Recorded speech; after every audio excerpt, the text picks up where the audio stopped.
मयूरभंज जिला ठाकुरमुंडा ब्लॉक रे थिबा आदिवासी और हरिजन विभाग द्वारा परिचालित पत्रपोड़ा आश्रम विद्यालय रे झाड़ा बांतिर 28 जन छात्र छात्री आक्रांत होइथिबा जणा पड़िछि। आक्रांतों मध्यरु 2 दिन मध्य 8 जन आक्रांतों ठाकुरमुंडा गोष्ठी स्वास्थ्य केन्द्र रे चिकित्सा पई भर्ती करा जायथिबा बेले सेथि मध्यरु 2 जन को आनंदपुर उपखंड चिकित्सालय को स्थानांतर करा जायछि। अन्य 23 जन आक्रांत छात्र छात्री विद्यालय हॉस्टल रे चिकित्सित हेउछंती।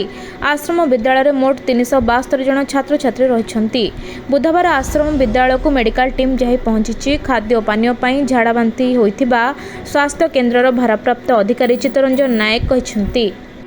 आज 8 जन आछंती 8 जन 5 जन झाड़ा आउ जे 3 जन होची ज्वर पे आछंती आ ताको स्कूल रे कालिका रिपोर्ट हला ए नाଳ रक्त झाड़ाटा होची 28 जन आक्रांत होइतले ए हॉस्पिटल एडमिशन सह ये तो आमे पानीय जल आउ ताकर किरो सैंपल संग्रह करूछु।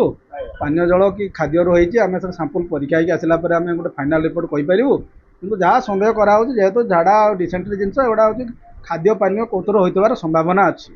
आमे रिपोर्ट आसिला पर तार कन्फर्मेशन नै परिबु। आमे रिपोर्ट कलेक्ट कराई कि पठाइची परीक्षा में मेडिकल टीम हमर एसडीएच रु जने टीम आछंती अछि से जाइछंती हमर एसडीएच टीम रु आउ जे सीडीएम हमर कहिसंती आ गोटे एमएचओ टीम कप्ती पदार गोटे डेपुटेशन करिए बोली कि कहिसंती से अति आसी नै मो पाक रिपोर्ट आसी नै वर्तमान पर्यंत आसे किंतु से आसीबे मोस्ट प्रोबब्ली पहुंच जाइथिबे से हमर पात्रपड़ा जगह को।